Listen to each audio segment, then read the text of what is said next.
Eu tenho duas maneiras de responder essa pergunta. Primeiro, eu não diria que tecnologia é uma ferramenta. Eu acho que a tecnologia, de uma certa forma, é uma extensão da nossa humanidade. Eu acho que, do ponto de vista do potencial, de fato, a gente tem potencial para transformar tudo que a gente conhece hoje. A gente tem potencial para resolver todos os problemas da sociedade de hoje com a tecnologia que a gente tem hoje, mas quando a gente olha para a história e de como a tecnologia surge e de como ela é distribuída, parece não haver um processo de distribuição e de acesso para todas as pessoas de uma maneira mais igual.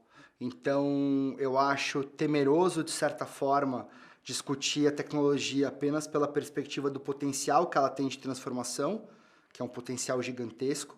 Nesse sentido, ela pode ajudar com diferenças sociais, assim como uma série de outros problemas, mas eu acho mais interessante analisar a tecnologia de uma maneira contextualizada do ponto de vista histórico, político, social e cultural, obviamente, porque é a partir disso que a gente entende como ela é aplicada. A decisão sobre a aplicação e sobre a utilização da tecnologia não é tecnológica, é humana e é contingenciada por todo esse contexto.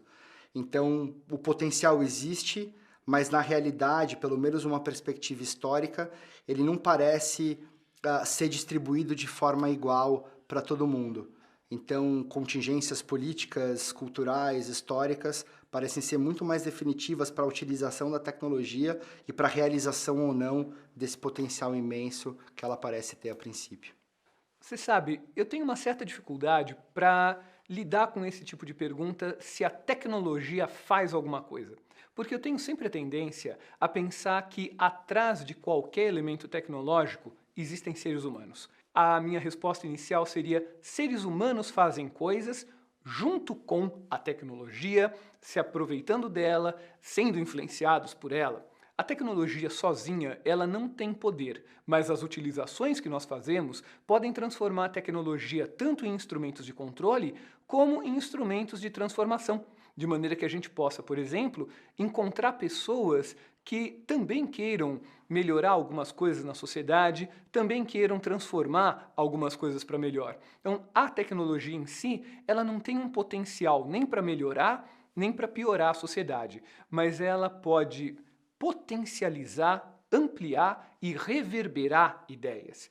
E, como a gente sabe ao longo de quase toda a história, poucas coisas são mais fortes do que uma ideia na hora certa, no lugar certo, reverberando por uma quantidade maior de pessoas. Talvez nisso a tecnologia tenha um potencial que nós ainda estamos aprendendo a utilizar. Ao longo dos últimos 20 anos, desde que a internet entra no nosso cotidiano, nós ainda estamos aprendendo e percebendo que ela pode tanto nos levar para um momento mais comunitário, um momento de encontro, um momento de aproximação com o outro, quanto para o radicalismo, para a negação do outro, para o fechamento na própria bolha. É uma opção de cada uma e cada um que usa transformar esse tipo de tecnologia num potencial para aquilo que a pessoa é. As redes digitais, a tecnologia, têm exatamente a dimensão do ser humano. Elas são aquilo que nós quisermos fazer dela, porque, como toda técnica, ela está ligada a algo maior. Os sentidos e os significados que nós humanos damos para essa técnica. Lidar com isso talvez seja um grande desafio para as próximas 2 décadas.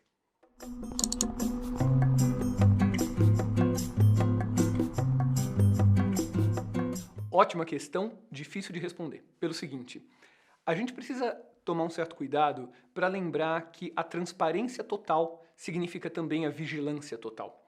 E o segredo, ele nem sempre é ruim, como às vezes a gente pode imaginar, porque cada uma e cada um de nós tem direito à sua privacidade. A transparência absoluta, ela acabaria tirando a ideia de uma privacidade que é um direito individual, é um direito dos grupos, é um direito da própria democracia, o direito de eu fazer algumas coisas sem precisar dar conta delas, uma vez que eu não estou fora da lei, não está nada de errado, eu simplesmente não preciso ser vigiado o tempo todo. Talvez um dos desafios que a tecnologia nos coloca seja justamente pensar até que ponto o excesso de transparência não acaba se tornando uma espécie de vigilância. E aí tem uma questão que a gente pode se colocar também.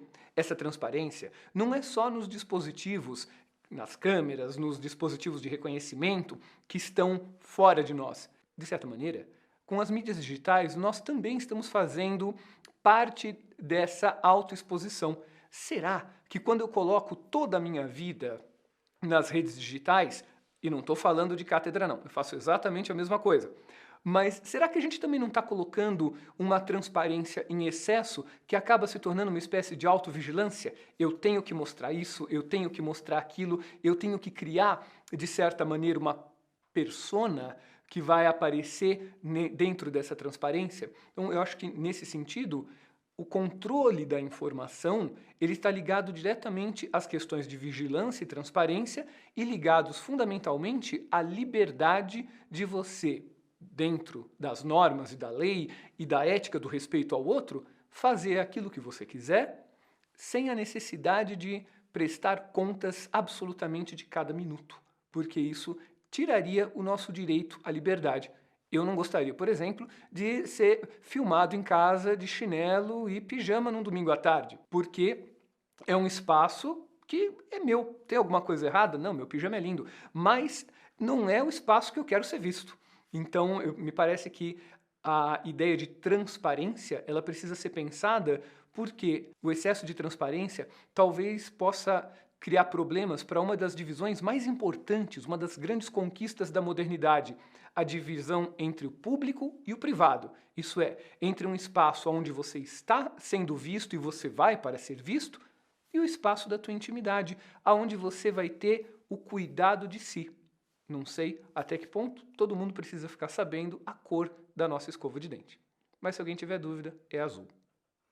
Eu acho que são capazes de destruir a democracia ou de transformar a democracia como a gente conhece. A gente pode retomar questões de segurança, privacidade e liberdade para falar sobre transparência. Existe uma questão fundamental que a gente está vivendo hoje, que é o questionamento desse elemento de representatividade da democracia. Então, casos de corrupção, por exemplo, demandam uma resposta de uma transparência maior, só que não me parece existir uma relação linear entre transparência e menor quantidade de problema ou democracia mais eficiente. Na minha visão, é um processo muito mais complexo. Eu acho que a transparência é extremamente útil para determinados contextos, a disponibilidade de informação é extremamente útil para determinados contextos, mas eu não vejo isso como aquela bala de prata que vai nos salvar de todos os problemas. Eu acho que o avanço tecnológico, ele às vezes carrega esse elemento tópico de que a próxima tecnologia é aquela que vai nos salvar de todos os problemas. A internet já foi isso há 50 anos atrás. A internet já foi sinônimo de uma ágora digital, que a gente estaria livre de todas as questões da política e a gente resolveria tudo junto, digitalmente, em computadores conectados. A gente já viveu essa utopia e parece que a gente vai empurrando essa utopia para as novidades que vão chegando no futuro, né? Então, eu olho para transparência de informação, enfim, como um elemento importante, contextualizado dentro de situações e cenários em que isso de fato precise ser útil, possa ser útil, mas eu não acho que é a solução para todos os problemas, porque transparência total e vigilância total são coisas que às vezes andam juntos, né? Transparência total tem um elemento totalitário que não é democrático atrelado. Então, acho fundamental discutir essas questões de maneira muito contextualizada, porque senão a gente tem uma visão, pode ter uma visão enganosa a respeito de um potencial muito puro por parte dessa tecnologia, né? Porque quando você extrai isso do contexto e olha o que isso pode fazer, parece algo incrível, mas isso nunca se dá fora de um contexto, e a gente está vendo tudo isso acontecer no mundo hoje, com tecnologias, né? Já vimos coisas no passado, né? Tecnologia atômica, enfim, tantas outras coisas. Então a gente tem que falar muito do potencial e do uso contextualizado dentro de uma sociedade, de uma época, de uma cultura e assim por diante. Essas coisas não podem andar separadas. Então, transparência é bom, acesso à informação é crucial, são temas cruciais, são temas muito importantes, mas levados ao extremo, eles podem, sem dúvida nenhuma, mais prejudicar do que ajudar a democracia.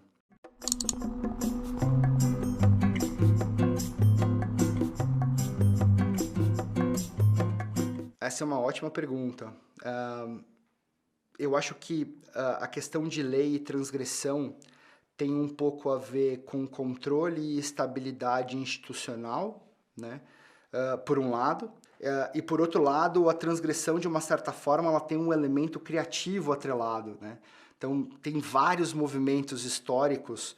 A gente pode falar sobre questões do feminismo, a gente pode falar sobre questões de direitos trabalhistas que tiveram origem em elementos ou atitudes ou movimentos transgressores.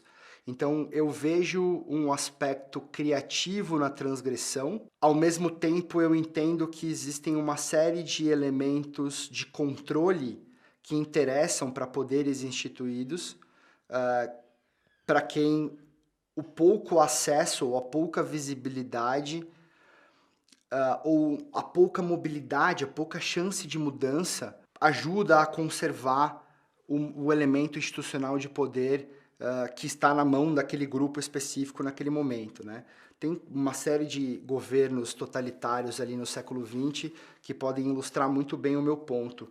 Então, eu acho que a gente vive de uma certa forma num paradoxo entre um elemento transgressor criativo que em um determinado período ele vai questionar uma lei ou uma visão, um consenso estabelecido, e ele aparece nessa função questionadora como algo fora da lei, entre aspas.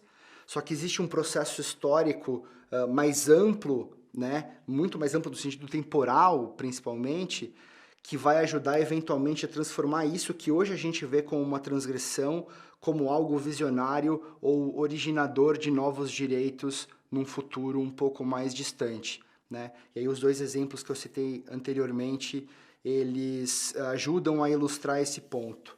Eu acho que esse paradoxo entre a transgressão e a estabilidade, a transgressão e a lei, é um paradoxo que vai acompanhar a sociedade para sempre, né?